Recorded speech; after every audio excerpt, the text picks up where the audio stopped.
le problème, il est très simple, c'est que les Français, eux, ont parfaitement compris l'hypocrisie du discours politique général. Parce que la société française, dans ses profondeurs, et on l'a bien vu dans les études, a parfaitement compris le système. C'est-à-dire que tous les gens de Sarcelles ou tous les gens de Montfermeil, qui sont des classes moyennes inférieures, supérieures, ils n'ont qu'une envie, c'est de se tirer de Sarcelles ou de Montfermeil. C'est-à-dire que quand on étudie aujourd'hui, quand on fait des études de ce qu'on appelle de voisinage, la ghettoisation de la société française, c'est pas moi qui l'ai inventé, c'est Éric Morin dans une très belle étude, est en marche. C'est-à-dire que les gens se fuient mutuellement. Et c'est ça le problème des, non pas des banlieues, parce que c'est un mot qui n'existe pas, c'est le mot des zones sensibles, on va dire, plutôt que des banlieues. Il y a 320 zones sensibles en France, entre 300 et 400 zones sensibles. Et le but de toute famille française qui veut un avenir pour ses enfants, qui veut un travail, et qui veut vivre dans un bon, alors je vais prendre une expression très ancienne, mais qui correspond aux études de l'INSEE, qui veut un bon voisinage, eh bien, elle se sauve de ces zones, en fait.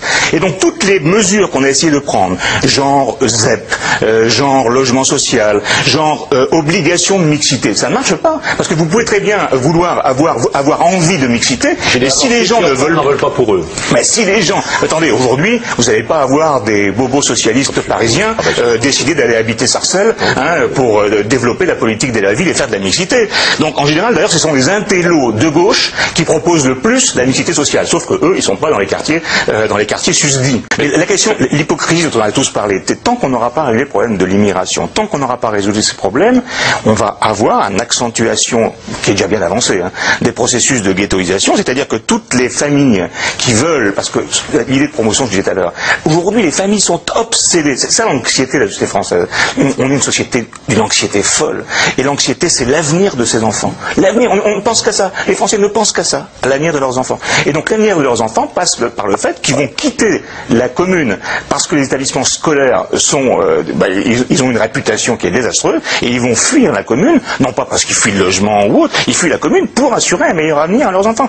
Il y a des zones sensibles. Et qu'est-ce qui se passe? Je crois que les sociologues ont bien analysé la situation.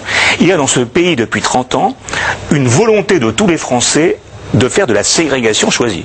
C'est-à-dire que tous les Français essaient d'éviter justement les quartiers les plus sensibles. Et donc dire par exemple on va faire de la mixité sociale, ça ne marche pas parce que vous voulez faire de la mixité sociale, mais la plupart des Français essaient de se retrouver entre eux, dans les écoles où ils sont entre eux, dans les emplois où ils sont entre eux, et vous avez eu une concentration de tous les problèmes sur des zones, quel que soit l'argent que vous y mettez. Parce que vous pouvez mettre beaucoup d'argent, ça ne changera rien. C'est important le terme que vous venez d'employer, celui de la mixité sociale. Oui. Donc, ça ne marche pas. Ça ne marche absolument pas.